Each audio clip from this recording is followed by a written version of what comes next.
Uneducated, unfiltered, unhinged. This is the Mangina Dialogues. We at it again with your host Nick Scopes and the TheGregalicious. You know how we do, cause you know we keeping it gangster and silly. Unplugged like a full swung titty. Bout get jitty, cause you know we down to the nitty and the gritty. And we make shit sound so damn pretty. Yeah, cause this unhinged comedy. And right now you're in the mix, so get ready, cause we bout to get it poppin'. And we ain't stopping. Uneducated, unfiltered, unhinged. This the Mangina Dialogues. We at it again. Hello and welcome to the Mangina Dialogues. I am one of your hosts, Nick Scopes. And I'm one of your other hosts, Greg Alprin. And today we have a very funny Italian man from Westchester, New York. And no, I'm not talking about myself. I'm talking about Anthony Rodia. What's up, my man? How are you? What's up? Oh, you got my last name right. Brownie points. Listen, my full last name is Scopoletti. So yeah, but I mean that would probably be easy to pronounce. Everybody calls me like Radio, Rodia. Really? Yeah. Rodia? I gotta keep I'm gonna start writing it with every letter lowercase and just capitalize the D. I never thought it was. I mean, it's 5 letters. They're like, ooh, how do you pronounce that? I'm like, you also have trouble with the words like cat and dog. I mean, 5 letters. You're from Westchester? Mamaroneck. Nice. Oh, New Rochelle. You're from New Row? Yeah. My grandmother lived in New Rochelle. Well, I guess Pelham. She lived in real close. Greencroft condominiums right above Leno's Clam Bar. Yeah, Leno's Clam Bar. When it's to anybody that's been there like every week during the summer, it's Greasy Nick's. Greasy Nick's. Yeah, Greasy Nick's. Which is it's so tantalizing to say that, you know, want to go to Greasy Nick's? My entire family is from Pelham and Country Club in the Bronx. Oh yeah. All right. Yeah, we're all close. Yep. Yeah. Yep. I've spent my entire up until I was 21, 22 years old, except for the few years I was at college. I spent every Sunday having dinner at 11:30 at my aunt and uncle's house in the Bronx. Yeah, it sounds about right. Country Club, which is what makes watching your videos so unbelievably like. I feel like those are literally my relatives, and I'm sure you hear that all the time.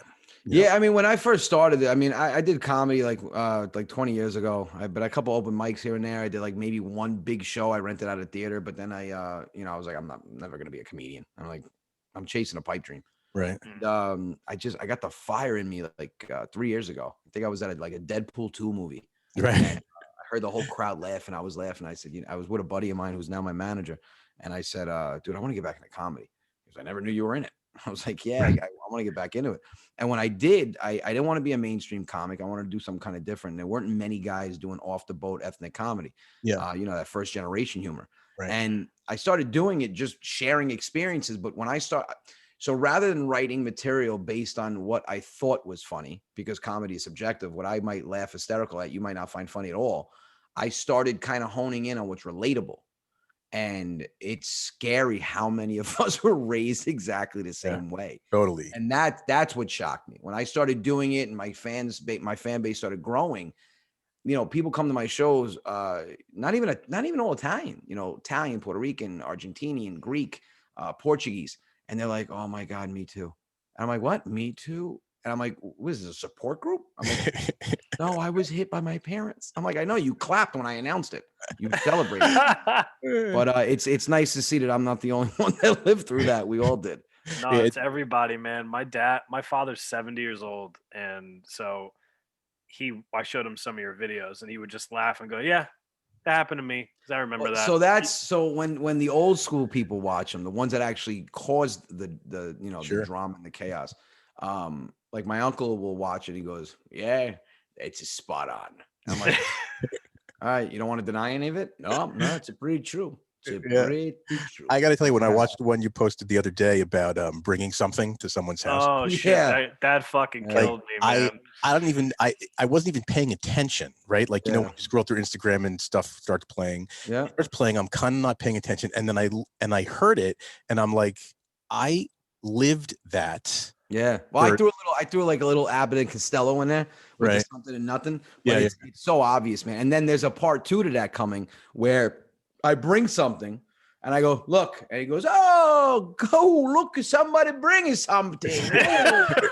And then he goes, what's this? What's an entertainment cake? I said, it's Entenmann's. And he goes, oh, thank you. Thank you for the donuts, the cake. I don't know what the hell it says. And then they just talk shit about what you bring. Yeah. So it's like, Anthony, next time, no bring that thing. And I'm like, I don't know what to do now. I know. Yeah, that's how I grew up too. Just like, what the fuck am I supposed to do? They're just not happy. That's what it comes down to. How do I win here? You don't bring anything, you're an asshole. And then if you bring something, they talk about what you brought. It's like to your face. Well, right to your face. Oh, they give you. My aunt specializes in I call them compliments wrapped in dog shit. Right. So they'll give you a compliment and then let you down right after. Right. Anthony, this is beautiful. Thank you.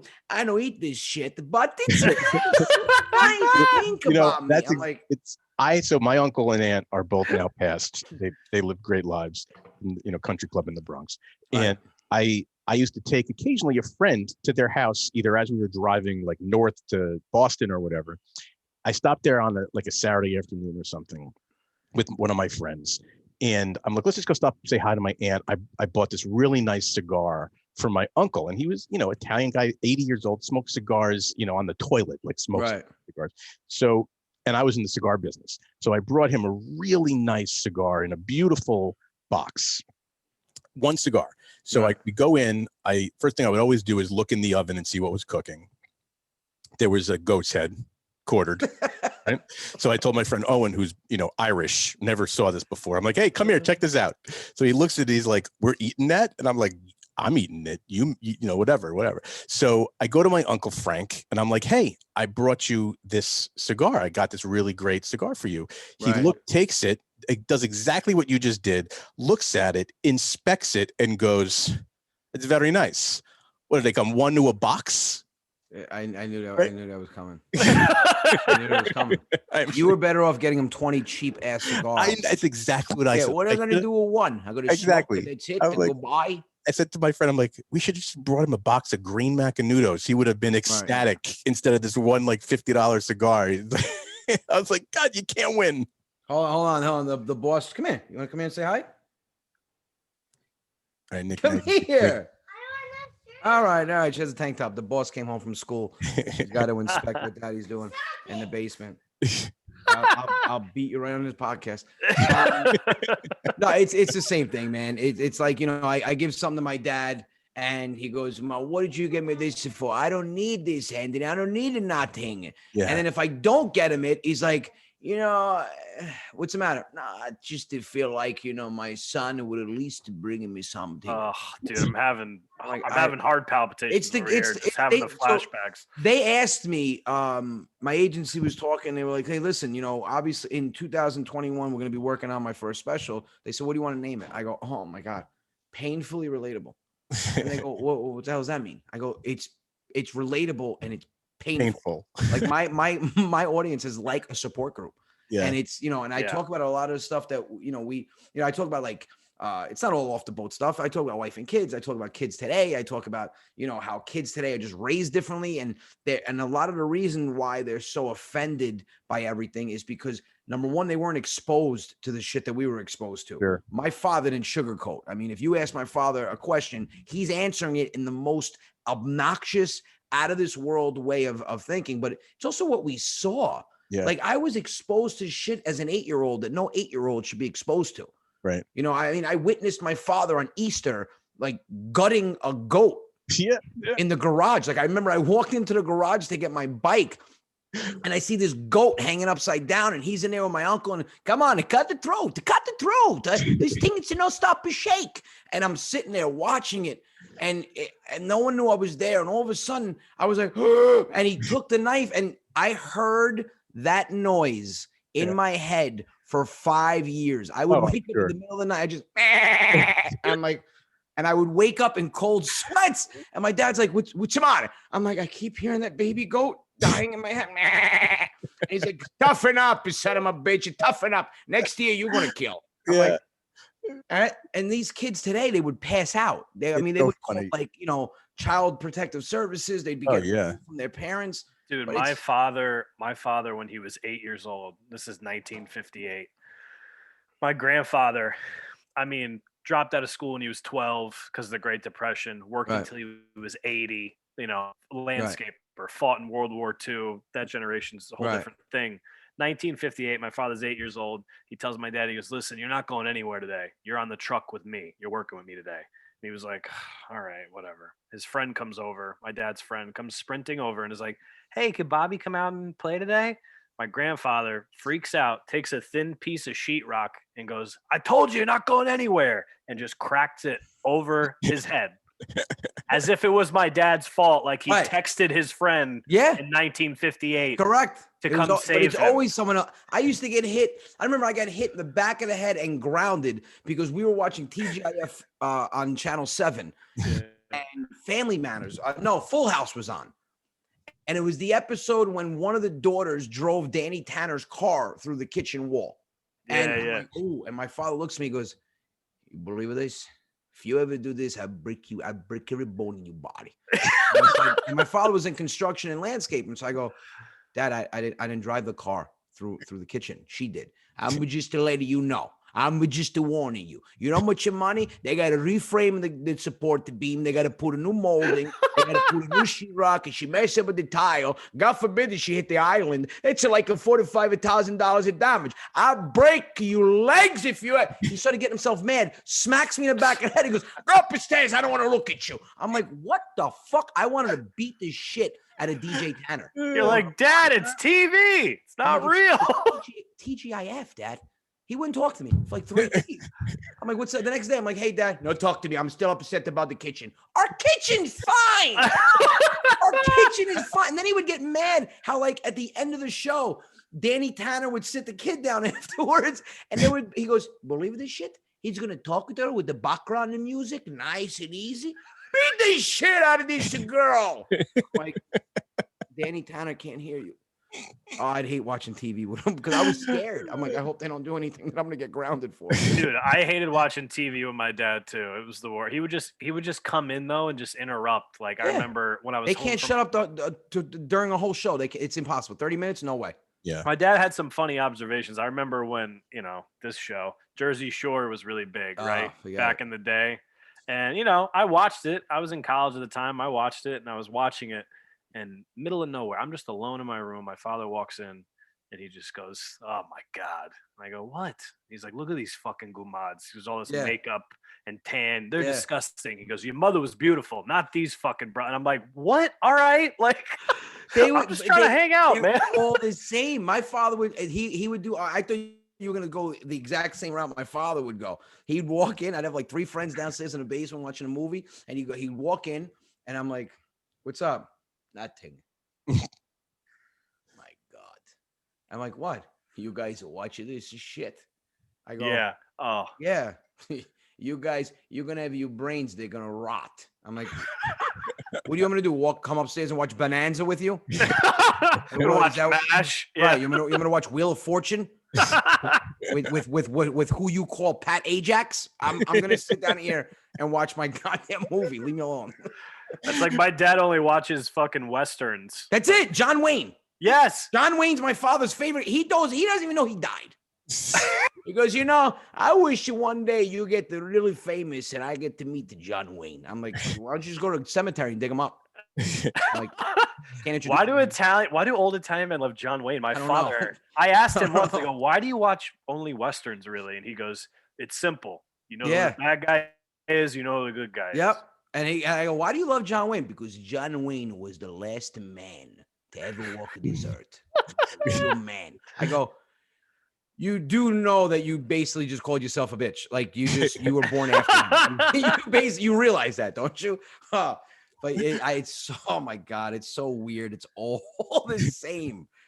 Oh, it is wild. Like again, does this ever happen to you where they tell you to go get something? My father was famous for this as a kid. They don't tell you what it is, though. No, yes, exactly. They don't tell you what it is. That would make too much sense. They go get, this is my father, go get the thing in the drawer to the left. Yep. And I go, what are we talking about here? And he goes, the thing. Yeah. And then I'm 9 years old. And I'm like, all right. I come back. I'm like, Dad, I couldn't find it. He goes, if I find it, you're not going anywhere this weekend. Right. He goes, you know all the words, those stupid fucking rap songs, but you can't find the thing, the left. And I was like, what? Oh my God. Doesn't even make sense. You're giving me anxiety right now. Dude, I know. I'm peaked. Because and then he would go, Anthony, do me a favor, go get me the thing on the shelf in the garage. A massive garage. Yeah, go get the thing. You got 6 shelves. Yeah, but go get me the thing I always use on the top of the shelf in the garage. Then I don't find. He pulls me in the garage. The thing's on the floor in the corner. He goes, you didn't see it? I go, you said the shelf, and you didn't even give me a fucking clue. I don't understand. And then when they ask for something that they can't pronounce, I remember I was like 10 years old. My father goes, hey, do me a favor. And we're on the 2nd floor. He's fixing one of the bedrooms. He goes, go downstairs. Get me ham and cheese. You see, like now? Yeah, go get me ham and cheese. On what? Just to get me ham and cheese. I said, okay. Like 9, 10 years old, very confused. Yeah. Oh, my father trusts me to make him a sandwich. Okay, I'm gonna dress this up nice. So I get ham and cheese. I put it on a piece of white bread. I put lettuce and tomato. I figured all right, maybe he'll like mustard and mayo. So I put it there. I put it on a plate. I bring it upstairs, all proud. I go, are you gonna have a lunch now? I told you to bring me ham and cheese. I said, it is ham and cheese. You want me to take off the lettuce and tomato? He goes, what's wrong with you? Ham and cheese. He storms out, comes up. He goes, ham and cheese. I go, oh my God, it's a hammer and a chisel. That's a hammer. It's a hammer and a chisel. What the fuck is wrong with it? Is a hammer and a hammer, chisel. Why did you stop at the last 3 letters of the word? Ham and chase. Ham and chase. I go, and it's my fault. He goes, your kids is stupid. I go, yeah, it's nothing to do with your speech impediment. My dad's uncle used to go up to girls. He had an accent, and he'd be like, "Hey, you got a nice teeth," and they'd be like, "What?" And he goes, "No, like a teeth, your teeth." Yeah, but even that, my father had a black custom van with a bed in the back, and in the front had a sun visor that said Italian Power with 2 Italian boxing gloves. Right? It looked like the biggest, molestation van known to man. Like, was it a white van? Was it a white van? It was all black. Oh, murdered out. I like that. But I said, why don't you just get a license plate that says "Want candy?" ? He would pick me up. Now, down the street from my school in New Rochelle, I'm sure you remember Ursuline all-girls school? Yes, I do. Everybody used to go down to Ursuline. So he goes, where's this school you and your friends always go? I go, Dad, don't even do it. He goes, no, I want to. I said, Dad, don't do it. It's an all-girls school. You're not pulling in with this van. They'll arrest you as soon as you drive in. So we start driving, and all of a sudden, 2 girls that I know pull up in a convertible that go to Ursuline. And I'm like 15, 16 at the time. And he goes, beep, beep, excuse me. I go, who don't, oh my God, you're talking to the 2 girls. I know them, Dad. I hear you know my son, Anthony Rodia, huh? The girls go, yeah. It's a beautiful day tonight, huh? I went, what did you just realize what you just said? It's a beautiful day tonight. What the fuck does that mean? It's daytime. So he goes, shh.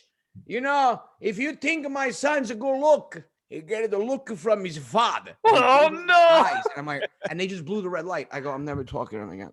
I'm never saying. You're like, Dad, you blew it for me. I saw them like 3 weeks later. Like, your father's got a nice van. I'm like, oh my God. They thought there were people like trapped inside. They're all the same, man. It's scary shit. And then people ask me, they're like, oh, I came to one of your live shows, and then I came 3 weeks later and I heard 30 minutes of new material. How do you write so much stuff? I go, I hang out with my dad and I remember a lot of shit. It's 17 hours of material. I mean, it's like, what story do I want to bleed from my inner soul tonight? What bad memories do I want to reveal to 400 people? When I first started comedy, one of the guys I was writing with has been doing it for like 20 years. And, he gets the whole Italian thing. He's a Jewish guy from Long Island, but he gets it, right? He gets the thing. And he goes, there's a lot of similarities. Yeah. Oh my God. My father owned a bagel shop also in Mamaroneck. So, but he was telling me we were supposed to go over material, but I was just telling stories about my father. And he was like, why don't you talk about that? And I was like, oh, that's funny. He's like, yeah. He goes, this is a gift. Yeah. Painfully. He's like, you need to fucking expand on that. My family has competition. They have arguments now. like whose story I'm going to use. Wow. Yeah. When I first started, it was embarrassing to them, but now I build a decent amount of fans, and now my uncle will call me out of the blue. Anthony, it's Zio Filippo. I go, what's up? I got a real fuck up story for you. I go, okay, but I don't understand why. So you can use it to buy you aunt. I never told it nobody. I'm like, I don't think I want to know. No, listen. So one night, me and you aunt were having sex, and I just hung up. Oh boy! What the fuck? I said, they don't understand that my grandfather's like one of 16. I know these people as my aunt and uncles, and they were just always old as shit. They were never young. Yeah. So even now that they're 80, when they were 50, they looked 80. So I always thought they were 80. I've thought they were 80 for 40 years. Right. So he's like, oh yeah, me and you aunt who have 6 had the leg up. I'm like, and I just hang up. What's-a-matta? I go, I never want to hear your voice again. I don't ever want to talk to you. It's crazy, man. They're there, but you know what? I wouldn't trade it in for the world. It's painful. It's strange. It's awkward, and that's what makes it all funny to talk about. It's crazy. Is there anything you've ever thought like second guessed talking about on stage? No. Like that was I mean, I don't. I do get. I'll push the envelope once in a while. I actually make bets with myself. I try to do a whole hour in like 20 minutes without dropping more than 5 F-bombs. And when I do drop them, I try to drop them with an accent. Because if I tell them as my dad, I don't, I just, you know what it is? I've had to switch it up a lot because recently we found out that it's crazy. I bring like 3 generations to a show. Yeah. Like I'll have the kids 18 to 22, then I'll have their parents and I'll have their grandparents there. So to appeal to 3 different generations, that's hard. It's crazy. So I try to minimize the curse. I mean, dude, I say shit, asshole, but there's curses I won't even use because I feel like no matter how you say them, a couple of the C words, you can't do it in a tasteful way. Right. So in terms of like kind of tiptoeing around things, no, I always talk about stuff. I found ways of talking about, me and my wife trying to have sex with kids in a way where, a 15-year-old could listen to it. It's not like they're not going to hear anything, but I don't make it too graphic where people are like, oh, TMI, but I do push the envelope a little bit to where, it's still being told in a tasteful way. But no, I don't, I never shy. My whole thing is when you come to a comedy show, especially my comedy show, that's my house. You're coming to my house. I didn't force you to come. You came, you paid to come into my house. So you need to show me the respect as a comedian to where, right now, I think too many people dissect comedy. They're dissecting it. They're analyzing it. Yeah. And what gets me mad is that being in this business for the last 3 years and really diving into it, I get all these emails. I get, hundreds of emails a week, and it's 90% of it's positive, but it's the people that really need the laughter, and they tell you their stories of, they lost their loved ones, or they're going through a terminal illness, and they use your comedy to get through the day. And it makes you realize how strong laughter is. I mean, it's so powerful. And then you have these jackasses that, this isn't funny, it's stupid. Dude, go jump off a cliff or watch My Girl or Armageddon or Steel Magnolias, like something miserable. Sure. Like, don't take away, it's not funny to you, but don't put everybody down that thinks it's funny, because you're basically saying their opinion shit. Yeah, of course. Yeah. And right now it's hard with comedy, man. Everybody analyzes everything. You can't say, I mean, I spoke about black licorice jelly beans as being the worst jelly bean. Yeah. One guy was like, "You're a racist piece of shit." I'm like, to fucking jelly beans? I'm racist to jelly beans? And it's crazy, but I don't give a shit, man. I always say it. If you could appease or appeal to 80% of your audience, then concentrate on the 80. Screw the 20. Let them bitch and complain. You know that black licorice can kill you if you eat too much of it? What? Yeah, for real. Black licorice has something in it that if you eat too much of it, you could die. Google it later. Give it a goog. That's why I don't eat it. I don't mess with it. So you're onto it. I'll spit that shit 3 miles down the road because I always think it's like a grape one, and I'm like, yeah, you're like, damn it. Yeah, I can't stand it. Tricked again. I can't stand it. And they're like, oh my God. Like last night I had my podcast and I was talking about ghosts, And Goomba said, why they gotta be white ghosts? And I was like, dude, don't try to lure me in. I said, they're white. Ghosts are white. Okay. If they're black, they're shadows. Holy shit. What I got emails. How dare you? What a black spirit turns white? I'm like, I don't know if he wants good credit in the afterlife. I don't know. If he wants to be Michael Jackson. Yeah. Right. Exactly. If he's a ghost of Michael. But it's people. I don't know, man. People suck right now. They're trying, like, you have these people that wake up negative and they try to spread negativity. Oh, totally. And they get mad. Like, I had a lady that wrote me an email. She said, I was a little disappointed at your show. You F-bombed 3 times. And I'm like, 3 times in an hour and a half? That's pretty good. Yeah. And she said, as every time you cursed, I sat back and I listened to the whole room laugh uncontrollably. And I thought to myself, wow, we're in trouble as a society. What? And I go, so there was I think there was 300 people there or 200 people. You sat back with your arms crossed and listen to a whole room laugh uncontrollably, and you think that they're the problem. Yeah, right. No. Did you email her back? Yeah, of course. Email her back and go, hey, maybe the people that stormed the Capitol, that could be a problem. Like, not the... No, God forbid. God forbid. No, my email was nice and quick. I said, she goes, and I thought to myself, wow, we are in trouble as a society. And I go, that's exactly what I thought when I read your email. But my issue is with you. So she's like, I'll never come to a show again. I go, good. I said, well, here's another F-bomb. Go fuck yourself. Let's add that to the bunch. Speaking of your emails, the video you did recently about reading your emails. So first and foremost, I just want to ask, those are real. People really, like, they think that the aunt and uncle you do in your videos and your dad. My dad, I can't really fault them. But now it's a little late. But if they were following me from, the beginning, and then when I introduced my father's character, it could have fooled them. I mean, it fooled my dad. He called me up. He goes, I was watching you on YouTube, and I was in my living room. He explained to me how the hell I'm in my living room, but then I'm watching your video. I'm in a new truck. I was in a new truck this week. Where you get that video from? Where you get me a new truck? I'm like, I'm not going to explain video editing to you. But my dad's character, I can't really fault him for. But yeah, man, so many people, if you read some of the comments, they're like, I love you guys. You guys make such a great team. And I'm like, stop saying you guys. You're making me feel like I have a medical condition. Yeah, it's crazy. It's one person. All my characters, except obviously my daughter, my wife, and my son. But other than that, and there'll be more characters being added. But it's all me, man. And when I do the videos where like there's 4 or 5 of them, after I make the video, I sit down and my wife's like, you done having a conversation with yourself? I'm like, at least I don't give myself a headache. Yeah. Right. So like your stuff is so unique to you, but of course, that I think what makes it appealing is lots of people, like we talked about, relate to this. But where do you pull like comedic inspiration from?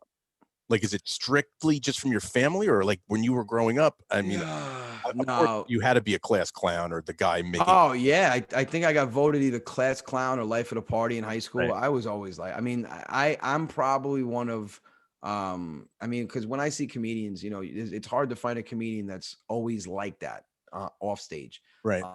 I don't have an off switch. I'm like that all the time. I was like that when I was a kid. I was like that in school. But inspiration wise, I watched other comedians. I love comedy. Right. New Year's Eve, I remember I was like 9 or 10 years old, 89, I think it was. And I snuck downstairs in my aunt's house while all my relatives were in the living room to watch Dice Clay was doing a New Year's Eve special. Yeah, New Year's Eve from the garden. But I watched, yeah. And to hear a whole room laugh like that, man, from one person. And then I started watching Eddie Murphy, Richard Pryor, George Carlin, Rodney Dangerfield. Sure. My favorite though had to be, like, a lot of people ask me, what comic do I compare myself to? It's got to be Robin Williams. Right. Because when you saw Robin perform, man, you if you sat back and closed your eyes, you would think there was like 6 people on stage. Sure.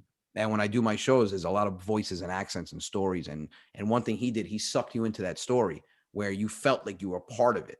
And that's what I do. But I pull, I'll go grocery shopping with my wife. And, I look around, like, you can't do anything in front of me. I always pick, my wife can't stand it. I always pick up on it. Right. You can't say anything in front of me. You can't do anything in front of me. So I pick, I'll see a scenario at the grocery store where something will happen and like 2 people around will watch it and laugh or giggle to themselves. And I'm like, shit, that's relatable. If those 2 people don't know each other, they laughed, well, I take that and then I build like a story around the punchline. I kind of write jokes in reverse. Right. So that's pretty cool. Gotcha. Yeah, it is. Like I remember like when I first started getting hooked on comedy was in the late 80s because, well, a little earlier than that, but that's when really HBO just dug in yeah. to stand-up comedy, right? They had the half-hour comedy hour. They had the, you know, the comic relief specials. They had all different. Oh yeah, comic relief, man. You had like Billy Crystal and all Robin those Williams. guys. Yeah, You know, yeah, I remember that. like Then they started with Def Comedy Jam. Def Comedy Jam, and then, you know, then VH1. I don't know if you remember that. VH1 had their comedy. VH1 had their comedy. Comic View. Out. Yeah, something Comic like View. I Yeah, it was called. No, was it VH1 or BET?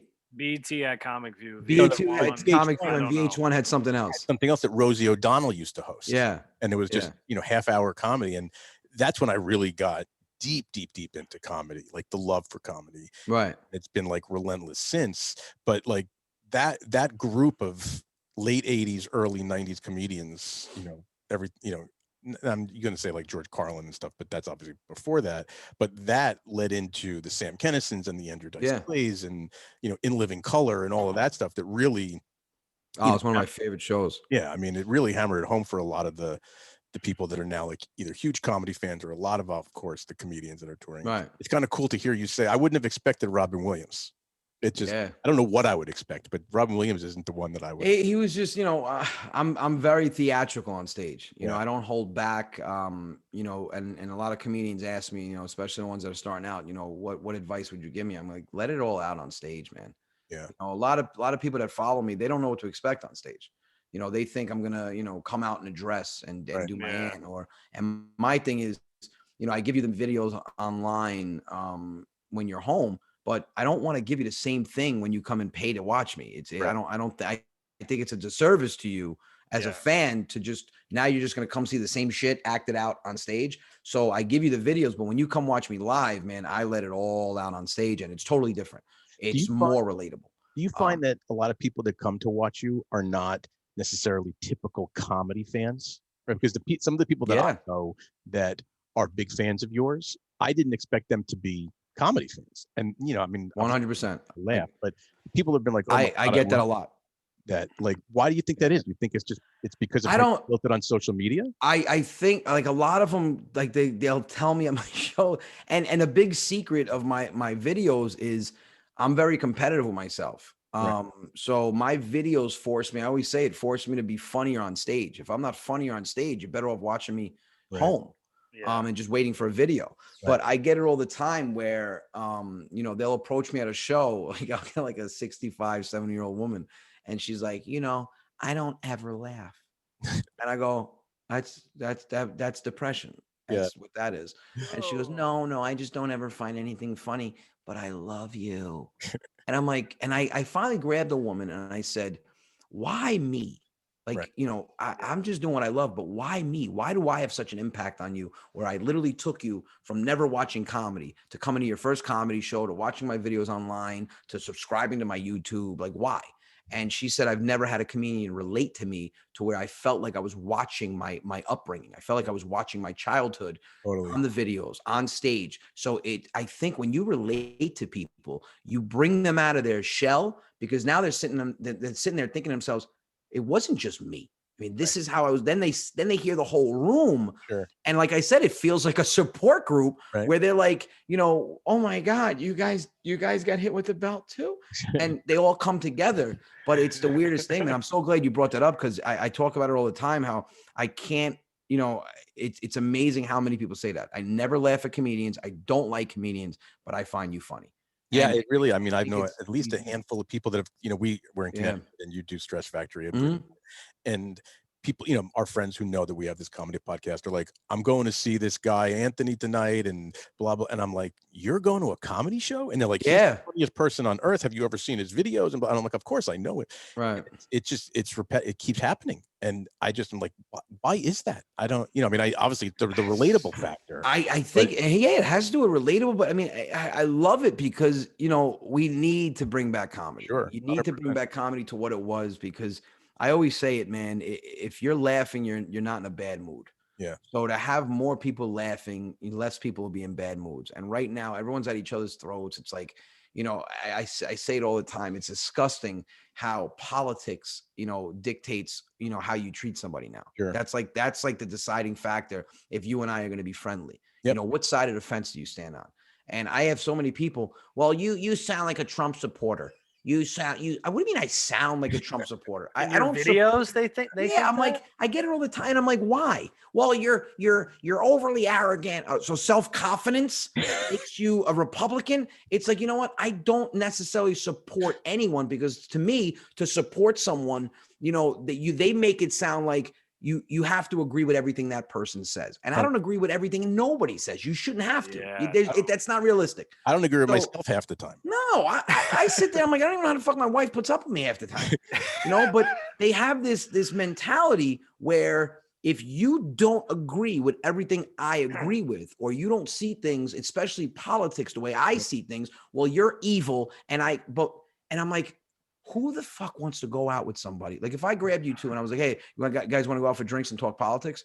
You're like, no, I want to go drink. I don't want to talk politics. Yeah. So it's like, well, if you're not going to talk about it and it's not a pleasant conversation, why judge people based on it? Oh, totally. So I think right now, man, laughter, you need more than anything, because if you can get more people together that have differences, and like you said, people that don't even like comedy are coming out to laugh, you'll have less assholes out there, man. I think what I really admire about you and your style of comedy and what you do is that it truly does appeal from kids all the way up to grandparents, right? Because my son, I have a 17-year-old, and he always asks me, who are you recording with today or tomorrow? And I told him you, and he didn't know who you were. And I'm like, but I got to show you these videos.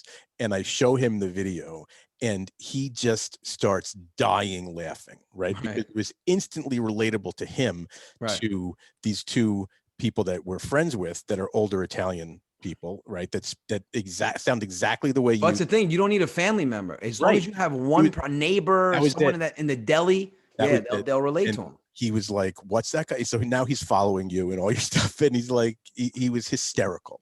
Right. And, you know, to make a 17-year-old kid laugh as their parents. Well, that's what's crazy about this whole thing. Because now, as the shows are getting bigger and the audiences are getting bigger, like right now, I mean, I you know, thank God I've been pretty busy, and the venues keep it safe. You know, everyone's socially distanced and spread out. But to even bring 200-300 people out in a, you know, they'll have like 1,000-person theater and they'll put 200 people in it. Right. But to bring 200 people out during a pandemic and then seeing who's coming out. Like, I would never in a million years as an 18-year-old kid go to a comedy show with my parents. Right. And to see that, and I'll ask them at the end of the show, I'm like, what made you come out with your parents? And they're like, oh, we watch you at home.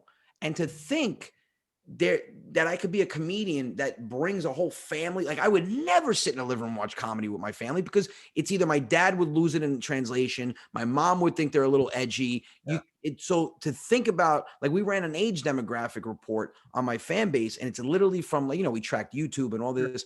It's from like 8 to 84. Wow. And I'm like, what the hell? So you have 8-year-olds, you've got their older siblings, you got their parents, you have their grandparents.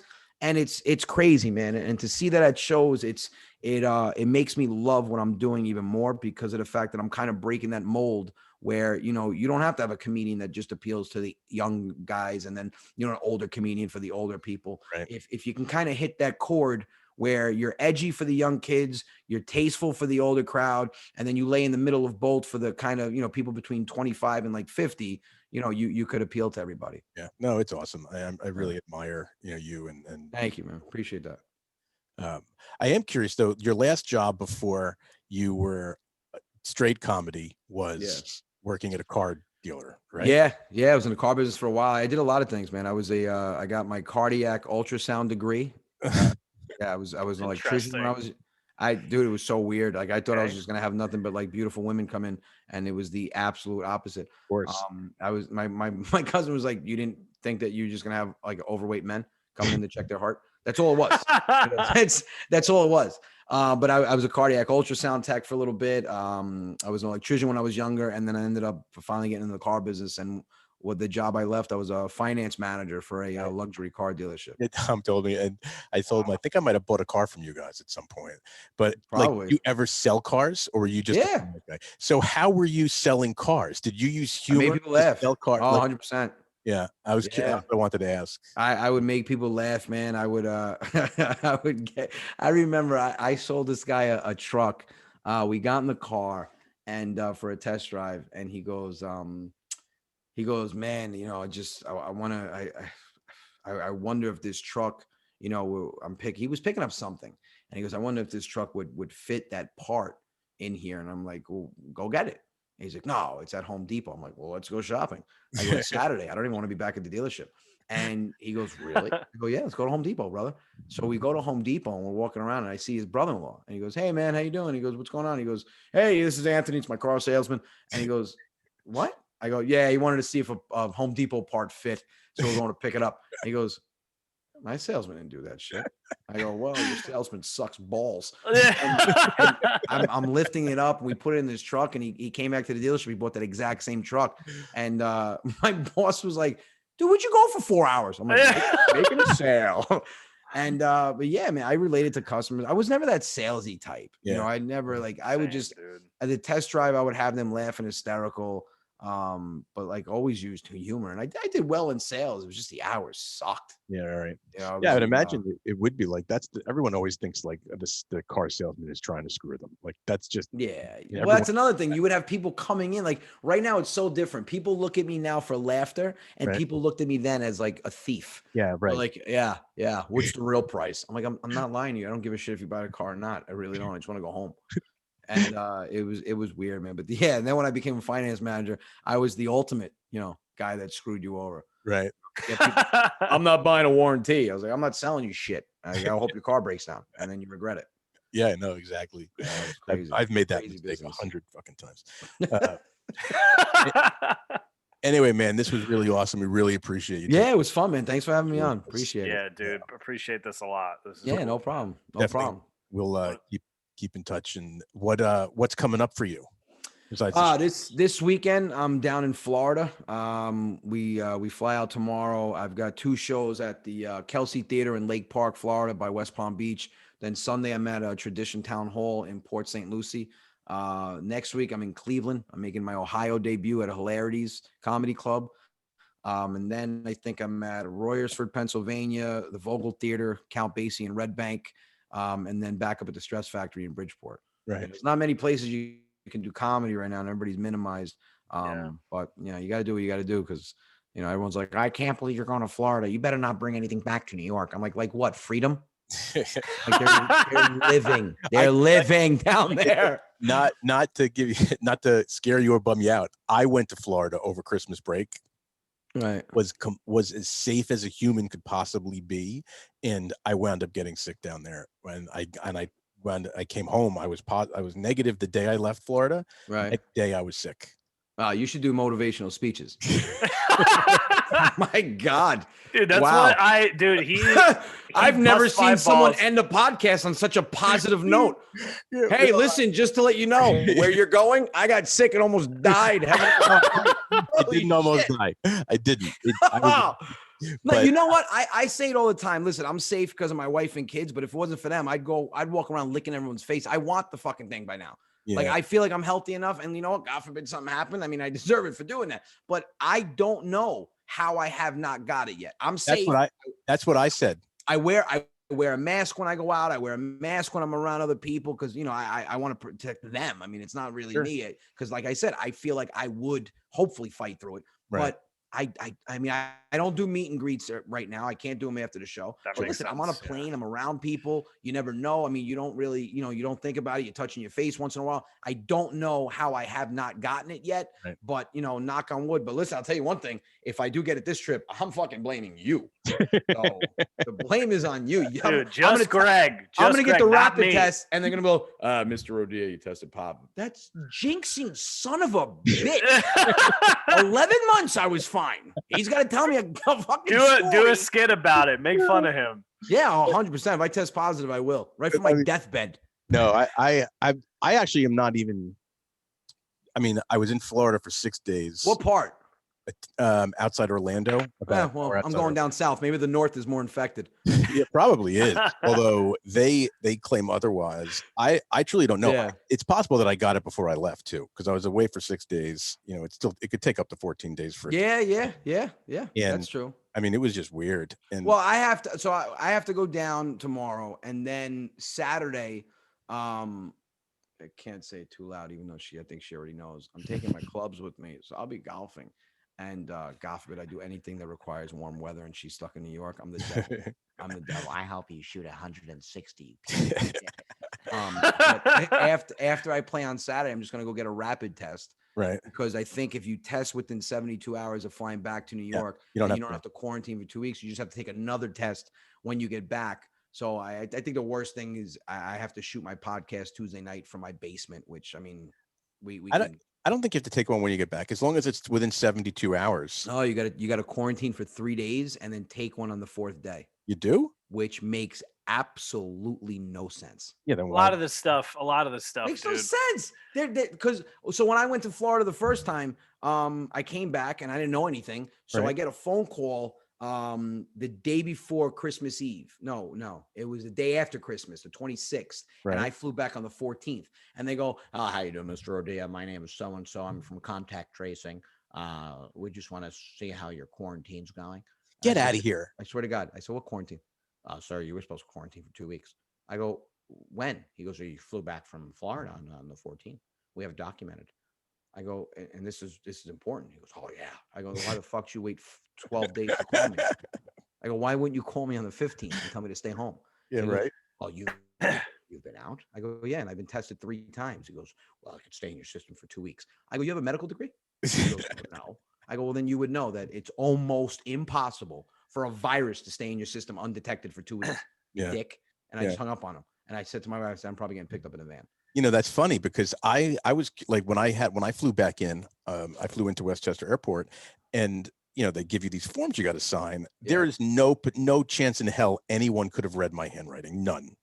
Oh, you filled out the hand one? See, I did it online. Yeah, no, you did it when you got off the airplane. You had I did it on my phone, and there was a guy. I mean, this tells you like the mentality of people. Like it was creative, but I mean, you know, defying is not really the way you want to go. Sure. He goes, "Hey man," he goes, "I'm gonna help you out. You don't need to fill that out anymore." He goes, "You frequently fly?" I go, "Yeah." He goes, "You ain't got to do it." I go, "But they check it. There's like military here." He goes, "I know. You know, when you finish filling it out, it gives you that green check mark." I go, "Yeah." Just take a screenshot, and I show him the same shit every time I get off the plane. I go, "It's great. You're probably infecting the whole fucking airport right now. It's great." I'm like, "Dude, what if they catch you?" He goes, "Well, I'll deal with it." I go, "Okay, I'll just fill the shit out." Yeah, I know, right? That's pretty wild. I didn't realize they did that in New York. They actually called people. Oh yeah. Yeah, New York. But like this is one of the things that blew my mind when everything started to kind of reopen again. So I work at Equinox here in Connecticut. Okay. And the gyms opened in Connecticut in June. We weren't allowed to have showers. Okay. Which clean you. Yeah, we weren't allowed to do a public shower. In New York City, right? Can't do comedy shows, nothing, right? Yep. People are doing Central Park shows, but the gyms all reopened with full amenities. Correct. Makes no sense. You could share a shower with someone, but you can't sit socially distanced in a comedy club. I got one better. You can't go to a restaurant and sit down with 6 people, but you could fucking fly on flight 3650 to Fort Lauderdale on Delta, and it's jam packed with 200 people. Yeah. Not to mention a plane is the biggest germ capsule that you can possibly sit in, and it's like you can't go to a restaurant, but you can do that. I don't get. And then the comedy clubs, you've got restaurants in Long Island that are allowed. You know, you can't eat indoors, but if you make the outdoor exactly like the indoor, you can sit in it. So now instead of sitting inside a structure with ventilation and air circulation, you get to sit in a plastic bubble where you guys are literally in a plastic cocoon with no ventilation, but it's outside in the parking lot. It's okay. It makes no sense, man. The hypocrisy and, you know, like Cuomo came out now and he's like, oh, if we don't open up places, there's going to be nothing to open up. Yeah, well, jackass, we've been telling you that since May. I'm glad you finally woke up, It It's really crazy. is. It is nuts. I have no idea. I'm not a scientist. Yeah. I failed Not science. anymore. Not anymore. I gave up my science degree. You look like you look good next to a Bunsen burner. Yeah. Oh yeah. It's the only thing I remembered. It's the only thing I remembered from biology. Bunsen burner. Yeah, That's it. And it had a lot to do with the fact that Beaker from Muppet Babies used to mess with him. Yeah. I could grill on top. I told you, my brain just I don't fucking know where it goes. It's like off the grid. Like Waze is like, please, Anthony, I'm with you. The road. Yeah, I'm the same way. I'm just all over the place. I'm a squirrel. Did this guy just go from Cuomo to Beaker? Yeah. Yes, I did. And that's what makes you a genius. No, don't say that. My wife hears you. She's going to unplug the computer. Yeah. Well, man, listen, thank you very much. Man, I had a blast. Stay healthy and safe, and thank you, man. Have good shows. We'll definitely, I'm sure, see you in Bridgeport when you're up there. Yeah, definitely come up, man. Let me know. I'll put some tickets aside for you. I think it's February, right? Like mid-February. February 18th to the 20th. Yeah, Thursday, Friday, and Saturday. Yeah. 2 shows Friday, 2 shows Saturday, 1 show Thursday. Yeah, we'll definitely come check you out for sure. Yeah, definitely. And then thanks, really appreciate it. And you got anyone listening can go to Anything's website, YouTube, Instagrams, and laugh your asses off. And let me know when you guys are gonna post this, and I'll reshare it on my Facebook page. Yeah, for sure. It's gonna be this Monday. Okay, perfect. Yeah, just shoot me a text and repost it. All right, man. Well, listen, thank you for having me. It was fun. I'm gonna go shoot my video for Sunday titled "The Prostate Exam." Can't wait for that one. Yes, Nick? I have a video like that too, but this one's gonna be a doozy. I was fighting myself to incorporate Nutella and a rubber glove. I go, man, maybe I'll skip that. Wait. Well, we did an episode about a year ago with these 2 girls that we're now friends with that have a podcast called Shameless Sex Podcast. One's a sex therapist. Yeah, one's a sex therapist. And we were on during Colon Awareness Week or month or something? No, it was like prostate awareness. It was prostate awareness month. He's like, no, it was anal something. Monday, I think. So they mentioned something and Nick, and it's like one of my highlight moments. I can't repeat it like verbatim, but he was like, he didn't remember, Nick. You didn't know like if it was a prostate or a colon or what the difference was between. No, I was just like, I thought the prostate was a little bit closer to the edge than it was as deep as it was. Maybe mine's just inflamed. I have no idea, but it could be. You might want to check that out. He's like, the prostate's not supposed to hang out. No, that's a hemorrhoid.